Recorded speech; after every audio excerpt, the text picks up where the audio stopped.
Hello friends, कैसे हैं आप सब लोग। सब बहुत अच्छे होंगे और आपकी पढ़ाई अच्छी चल रही होगी। चलिए, तो आज हम लोग बात करने वाले हैं फार्मास्यूटिकल केमिस्ट्री फर्स्ट, जिसको कि इनऑर्गेनिक केमिस्ट्री भी कहते हैं। उसमें एक टॉपिक है गैस्ट्रो इंटेस्टाइनल एजेंट। तो गैस्ट्रो इंटेस्टाइनल एजेंट क्या होते हैं, ये किस तरह से वर्क करते हैं, कितने प्रकार के हैं और इसमें कौन कौन से केमिकल्स या हमारे एजेंट यूज़ हो रहे हैं। तो आप पूरे वीडियो में बने रहिएगा, लास्ट तक देखिएगा, आपको इसका डेफिनीसन और एग्जाम्पल क्लासिफिकेशन के साथ याद हो जाएंगे। तो चलिए टाइम वेस्ट नहीं करते हैं और हम लोग स्टार्ट करते हैं अपना आज का टॉपिक गैस्ट्रो इंटेस्टाइनल एजेंट। चलिए फ्रेंड, तो हम लोग स्टार्ट करते हैं अपना आज का टॉपिक। आज का टॉपिक है गैस्ट्रो इंटेस्टाइनल एजेंट। हम गैस्ट्रो इंटेस्टाइनल एजेंट इसलिए क्योंकि एजेंट है यानी कि वो केमिकल्स है या वो मॉलिक्यूल्स है जो इस गैस्ट्रो इंटेस्टाइनल ट्रैक पे वर्क कर रहा है, वो अपना एक्शन शो कर रहा है, वो एजेंट की बात करेंगे हम लोग। तो जीआईटी क्या है, तो सबसे पहले जीआईटी देख लीजिए। इस डायग्राम से समझने की कोशिश करिए कि जीआईटी क्या है। जो जीआईटी है आपका वह ट्रैक जहाँ पे पूरा डाइजेस्टिव सिस्टम स्टार्ट होता है डाइजेशन और जहाँ पे एंड होता है डाइजेशन आपका, वो पूरा सिस्टम गैस्ट्रो इंटेस्टाइनल ट्रैक है। ये देखिए स्टमक है, स्टमक बना हुआ है, स्टमक का डायग्राम है। स्टमक के बाद ये जहाँ फूड एंटर किया, स्टमक में आया, यहाँ पे एचसीएल होता है। हाइलिक एसिडिक कंडीशन में फूड यहाँ पे ब्रेक डाउन हो रहा है। ब्रेक डाउन होने के बाद वो डियोडेनम के द्वारा होते हुए स्मॉल इंटेस्टाइन में पहुँचेगा। ये रेड कलर का जो है आपका, ये स्मॉल इंटेस्टाइन है। यहाँ पे ये जितना भी पेस्ट बना हुआ है वो पूरा एब्जॉर्ब किया जाएगा। यहाँ रिसेप्टर्स हैं इसके अंदर। रिसेप्टर के बाद ये पूरा यहाँ से पूरा एब्जॉर्ब करने के बाद ये आगे बढ़ता रहेगा। इसमें एक प्रोसेस होता है पेरिस्टाल्टिक मूवमेंट, जिसके द्वारा ये आगे बढ़ता है और ये लास्ट में यहाँ पर आता है। ये एरिया है, यहाँ पर स्मॉल इंटेस्टाइन और लार्ज इंटेस्टाइन दोनों यहाँ पर मिल रही हैं, यहाँ पर दोनों ऐड हो रही हैं।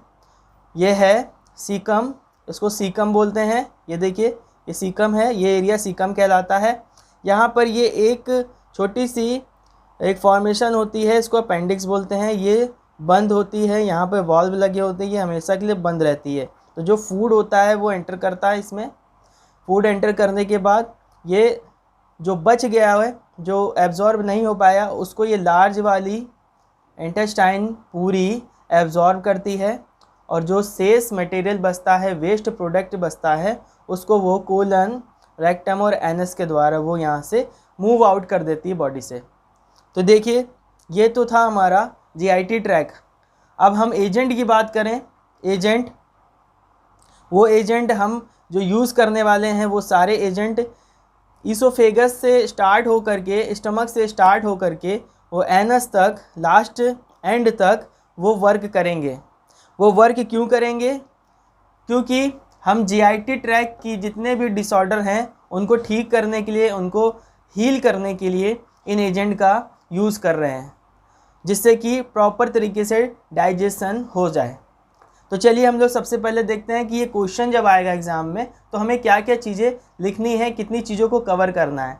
तो गैस्ट्रो इंटेस्टाइनल एजेंट पूछा जाएगा और इसके टाइप्स आएंगे। तो आपको सबसे पहले इसकी डेफिनीशन देनी है। डेफिनीशन देख लीजिए। The agent which are used in the treatment of gastrointestinal disorder known as gastrointestinal agent. देखिए क्या कह रहा है। द एजेंट, ये वो एजेंट होते हैं which are used in the treatment of gastrointestinal disorder, जिनका इस्तेमाल किया जाता है ट्रीटमेंट में। किस तरह के ट्रीटमेंट में? Gastro intestinal disorder.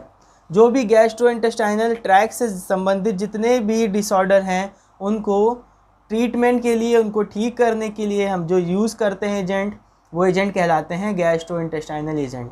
तो ये थी इसकी डेफिनीशन जीआईटी की। सबसे पहले इसकी डेफिनीशन लिखनी है जब एग्ज़ाम में आएगा।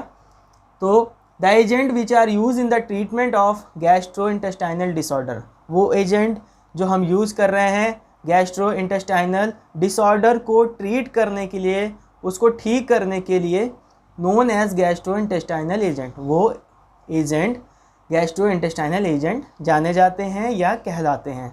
इसके बाद इसके टाइप्स देखिए, ये कितने प्रकार के टाइप्स हैं। अगर हम डिप्लोमा की बात करें तो इसमें 4 प्रकार के टाइप्स दे रखे हैं।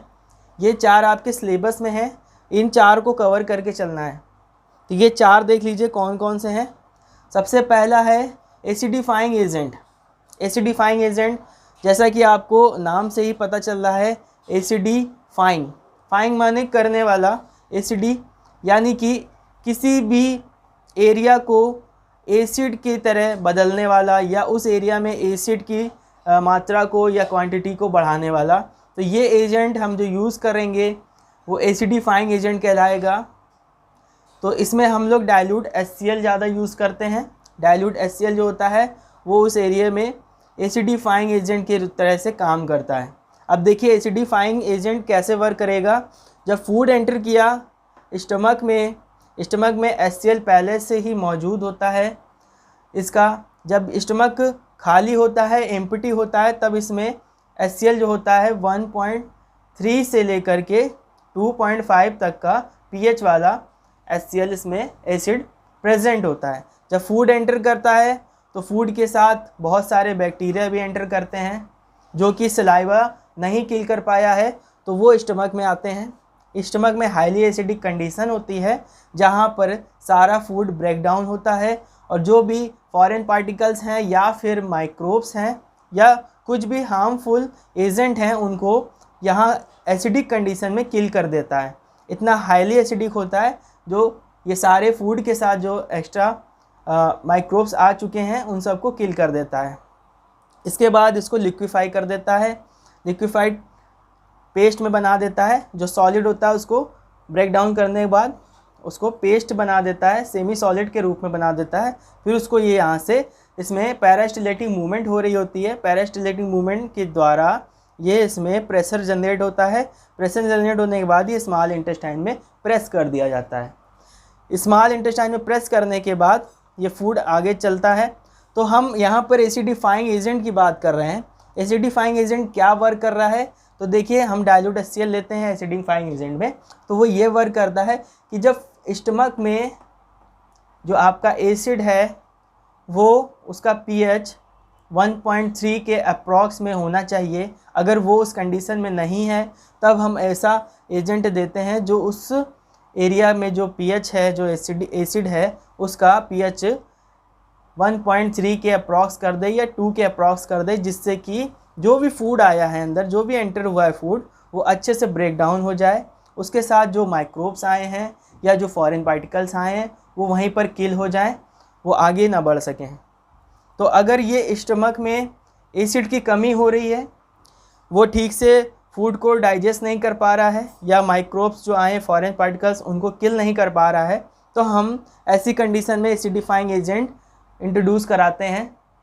वो इंट्रोड्यूस कराएंगे तब वो क्या करता है, यहाँ पर एसिडिफाइंग कंडीशन बढ़ा देता है। यहाँ पर जो एसिड की मात्रा है उसको बढ़ा देता है जिससे कि प्रॉपर तरीके से डाइजेशन हो सके। तो ये होता है वर्क एसिडिफाइंग एजेंट का। तो इसमें हम लोग डाइल्यूट HCl यूज़ करते हैं। नेक्स्ट है आपका एंटा एसिड। एंटा एसिड क्या होता है, देखिए इसके नाम से समझ में आ रहा है। एंटा मतलब अपोजिट या एंटागोनिस्ट। एसिड, 2 वर्ड है यहाँ पर, एंटा प्लस एसिड। तो एसिड के अगेंस्ट में जो एजेंट वर्क कर रहे हैं, एसिड के अगेंस्ट में किस तरह से वर्क करेंगे। एसिड का काम है जहाँ पर भी जाएगा वहाँ पर एसिडिफाइंग एटमॉस्फेयर क्रिएट करेगा। तो इसके अगेंस्ट में वो एजेंट काम करते हैं जो उस एसिड को या उसकी एसिडिटी को कम कर दें। तो एंटा एसिड वो एजेंट है जो हाईली एसिडिक कंडीशन में, जो एरिया है वो हाईली अगर एसिडिक कंडीशन में है तो उसको एसिड को कम कर दें, यानी कि वहाँ के pH को इंक्रीज़ कर दें। जब pH इंक्रीज़ होगा तो एसिड जो है वो धीरे धीरे बढ़ेगा, वहाँ का उसका pH जब बढ़ेगा तो वो बेस की तरफ बढ़ने लगेगा। तो जब एसिड 1.3 के अप्रॉक्स होता है, हाईली एसिडिक होता है, और जब ये फूड यहाँ पर आया, अब देखिए कैसे वर्क कर रहा है एंटा एसिड। जब फूड यहाँ पे आया और यहाँ पे एसिडिक कंडीशन बहुत ज़्यादा है, और उसके अगर उससे कंपेयर करें तो फूड बहुत कम है। तो क्या होगा, एसिड ज़्यादा है, फूड कम है, तो उसमें साथ में क्या होगा, एसिड फूड को तो साथ ही साथ ब्रेक डाउन करेगा, और उसके साथ में जो इसमें एक लेयर होती है स्टमक की, स्टमक में लेयर जो होती है उसको भी वो साथ में डीनेचर करने लगेगा, उसको भी गलाने लगेगा या ब्रेक डाउन करने लगेगा। इससे क्या होगा, स्टमक में या उसके एरिए में जहाँ पर वो एसिड इसकी स्किन पे या इसके लेयर पे वर्क कर रहा है, वहाँ पर घाव होने लगेगा। घाव होता है जिसको हम लोग अल्सर भी कहते हैं।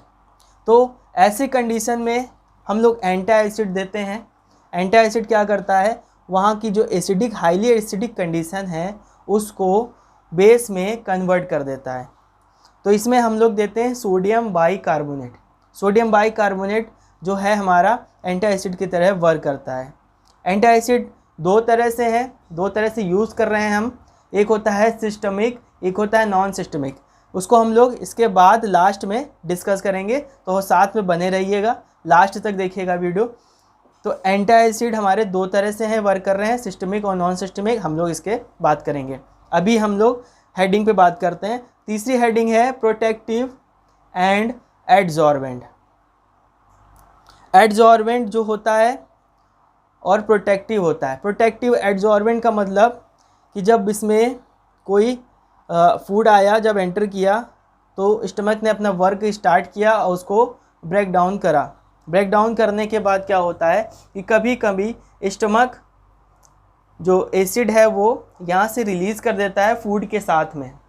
फूड के साथ में रिलीज़ किया तो वो एसिड फूड के साथ में आगे बढ़ रहा है, और जहाँ जहाँ भी उसकी एसिडिटी बरकरार रहेगी वो उस एरिए को डैमेज करता चला जाएगा। तो हम लोग प्रोटेक्टिव और एडजॉर्बेंट ये इस तरह के एजेंट होते हैं जिनको हम देते हैं। वो क्या करते हैं कि ये जो आपका जो लेयर है, ये स्किन है, यहाँ पर एक लेयर बना देता है केमिकल की। जो पहले से ही है इसकी वॉल है, उस पर एक लेयर बना देता है केमिकल की। प्रोटेक्टिव मतलब कि वो प्रोटेक्शन कर रहा है। एडजॉर्बेंट का मतलब होता है कि वो स्किन के अंदर एब्जॉर्ब नहीं होगा, वो उसके अंदर अवशोषित नहीं होगा, वो अधिशोषित रहेगा, वो उसके सरफेस पे एक लेयर बना रहेगा। जिससे क्या होगा, जो हमारा स्टमक में HCl है वो अंदर अगर चला भी गया तो वो स्किन के टच में डायरेक्ट नहीं आएगा, वो वहाँ के एरिया के टच में डायरेक्ट नहीं आएगा। जिससे क्या होगा, वो एरिया को डैमेज नहीं कर पाएगा और इससे अल्सर या जिस तरह की डिसऑर्डर जनरेट नहीं हो पाएंगे। तो ये था हमारा प्रोटेक्टिव और एडजॉर्बेंट। वो क्या करता है, वो एक इनके सरफेस पे एक लेयर बना देता है। लेयर बनाने से क्या होगा, जो स्टमक है, स्टमक से रिलीज़ हुआ है HCl या HCl के जैसा ही कोई ऐसा सिक्रीशन जो डैमेज कर दे, उनको ये प्रोटेक्ट कर देता है, उनको स्किन से टच नहीं होने देता, जो ये प्रोटेक्शन की तरह वर्क करता है। और एडजॉर्बेंट इसकी प्रॉपर्टी है। प्रॉपर्टी एडजॉर्बेंट मतलब कि वो एब्जॉर्ब नहीं होगा, वो सिर्फ एक लेयर बना देगा। ठीक है, लास्ट में आते हैं हम लोग। लास्ट हेडिंग पे क्या है, सलाइन कैथेटर्स। सलाइन कैथेटर्स ऐसे एजेंट होते हैं, इनको हम लोग हिंदी में दस्तावर भी कहते हैं। सलाइन कैथेटर्स क्या करते हैं, ये लिक्विड की तरह वर्क करते हैं।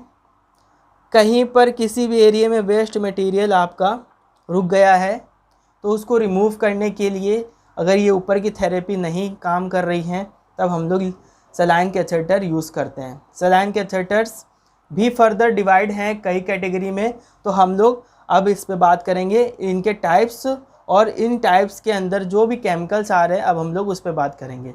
तो बने रहिएगा, लास्ट तक देखिएगा, आपको पूरा इजीली ये GIT एजेंट एकदम समझ में आ जाएगा।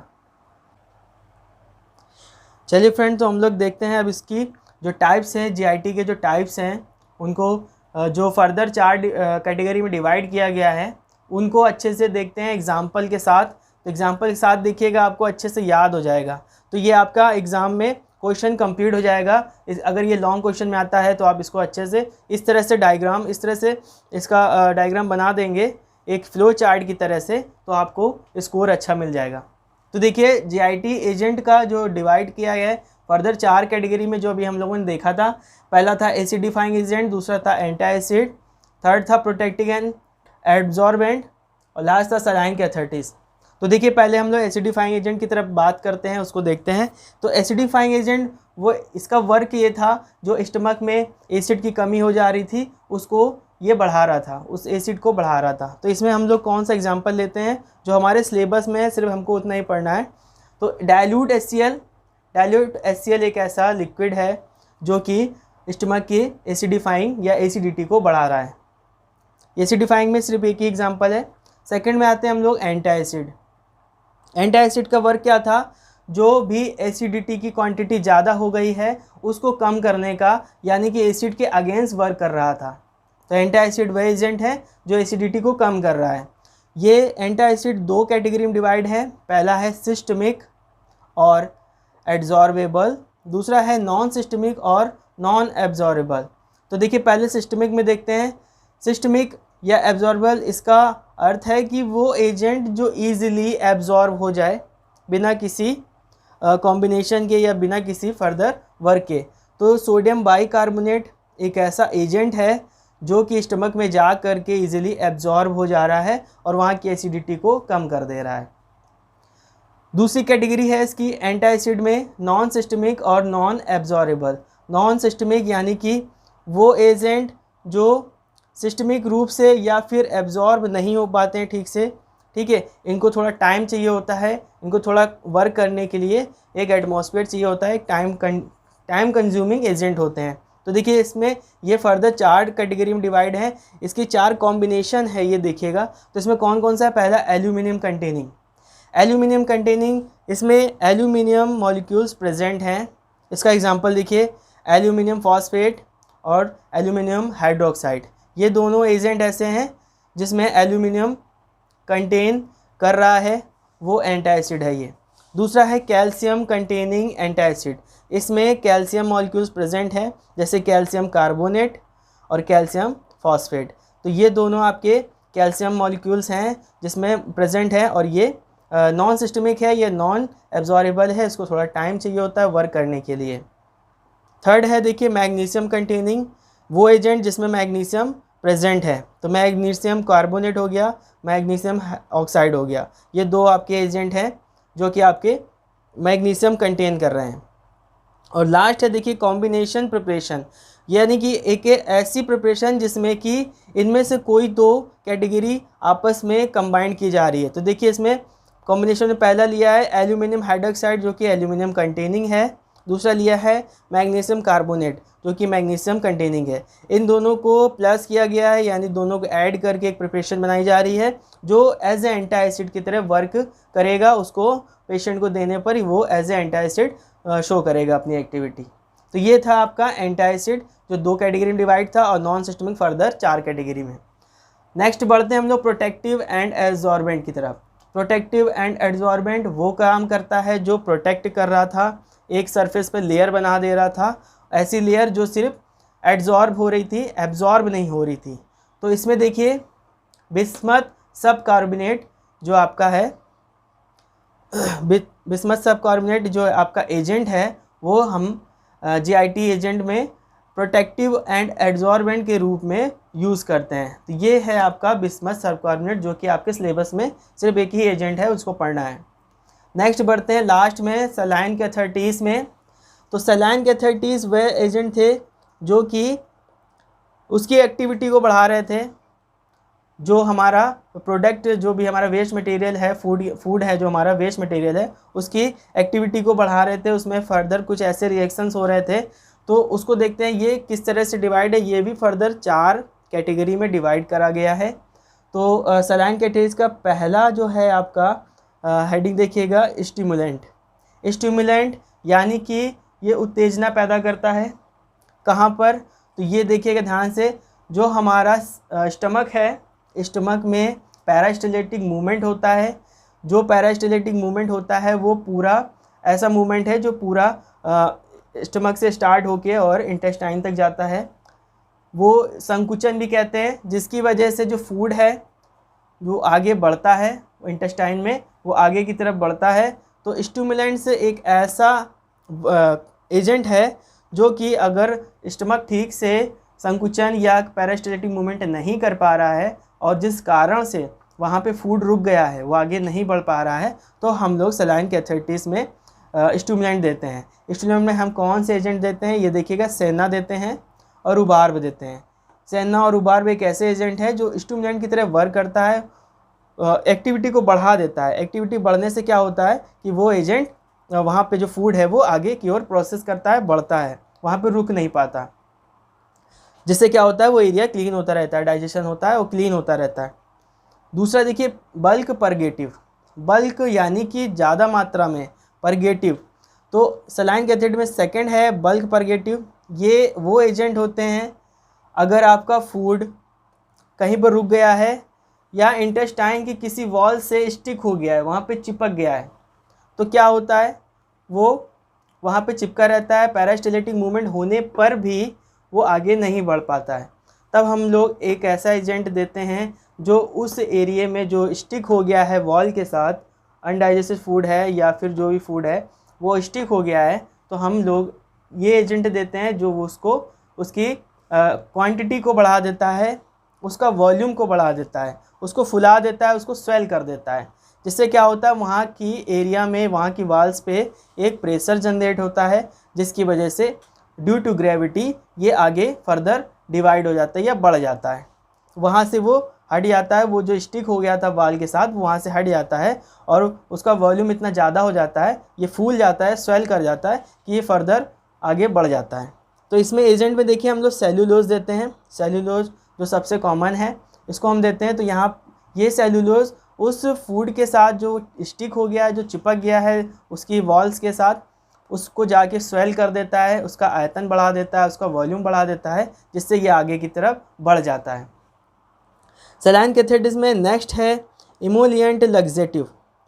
इमोलिएंट लग्जेटिव यानी कि वो एजेंट जो फूड को या फूड के चारों तरफ एक लेयर बना देते हैं। क्योंकि हम लोग प्रोटेक्टिव पढ़ रहे थे, तो प्रोटेक्टिव में क्या था, ये जो हमारे ऑर्गन्स है, जो हमारे इंटेस्टाइन और स्टमक है, स्टमक के बाद का जो एरिया है वहाँ पर एक लेयर बना रहा था उसके सरफेस पे। लेकिन हम इमोलेंट एक ऐसा है, ये क्या करता है, ये फूड और इंटेस्टाइन की वॉल के बीच में एक ऐसी लेयर बना देता है जिससे क्या होता है कि फूड स्टिक नहीं हो पाता है और वो एकदम ऑयली लेयर बना देता है। उसमें मिनरल ऑयल्स और डिकॉक्टेल सोडियम ये हम यूज़ करते हैं। ये क्या करता है, दोनों के बीच में एकदम ऑयली लेयर बना देता है जिससे कि वो रुक नहीं पाता, वो एकदम लग्जेटिव की तरह, लग्जेटिव यानी कि वो फिसलता रहता है, तो वो इस तरह से रिमूव हो जाता है, मूव आउट हो जाता है। तो इमुलेंट में मिनरल ऑयल होते हैं, डिऑक्टाइल सोडियम है, कुछ ऐसे एजेंट है जो आपके सिलेबस में है, तो ये पढ़ने हैं आपको। तो इमुलेंट वो एजेंट है जो स्टमक के बाद का जो एरिया है और जो फूड के बीच का वॉल और फूड के बीच का जो एरिया है उसमें एक ऑयली प्रिपरेशन फिल कर देता है, जिससे क्या होता है वो स्टिक नहीं हो पाता फूड आपके इंटेस्टाइन से और ये move out, easily move out हो जाता है। अच्छा, इसमें लास्ट में देखिए सलाइन कैथेटर्स में सलाइन आता है। सलाइन ये पूरा लिक्विड फॉर्म होता है, लिक्विड फॉर्म यानी कि 9% NaCl सोडियम क्लोराइड की एक प्रिपरेशन होती है। ये पूरा लिक्विड होता है। जब पेशेंट अनकॉन्शियस होता है, वो ये सारी चीज़ें नहीं हो पा रही उसके साथ, तब हम लोग सलाइन उसको ड्रिप के द्वारा देते हैं, जिससे क्या होता है कि अंदर स्टमक में और इंटेस्टाइन में इसका लिक्विड बहुत ही ज़्यादा मात्रा में बढ़ जाता है और वो जो अनडाइजेस्टेबल फूड है वो उसको रिमूव कर देता है ड्यू टू प्रेशर। तो ये आपका लिक्विड है पूरा, 9% NaCl होता है। ये सलाइन कैथेटर का लास्ट टॉपिक है। तो देखिए फ्रेंड्स, ये था हमारा GIT एजेंट और GIT एजेंट के इसके टाइप्स थे, सारे टाइप्स हमने देखे और हर टाइप्स के हमने एग्जांपल देखे। तो अगर ये आपका क्वेश्चन आता है एग्ज़ाम में तो आप ये डायग्राम बना दीजिएगा, और इससे पहले जो हम लोगों ने देखा था एक स्टमक का और इंटेस्टाइन का डायग्राम था, वो सारी चीज़ अगर आप बना देंगे तो ये लॉन्ग क्वेश्चन आपका कंप्लीट हो जाएगा। तो फ्रेंड्स, ये था हमारा आज का टॉपिक गैस्ट्रो इंटेस्टाइनल एजेंट। तो गैस्ट्रो इंटेस्टाइनल एजेंट, उसकी डेफिनीसन, उसकी क्लासिफिकेशन, आई होप आपको समझ में आ गया होगा। इसके एग्जाम्पल भी आपको याद हो गए होंगे। तो अगर जो लॉन्ग क्वेश्चन आएगा तो आप इसको अच्छे से लिख सकते हैं। तो चलिए, नए टॉपिक के साथ नए वीडियो में फिर से मिलेंगे। तब तक के लिए नमस्कार।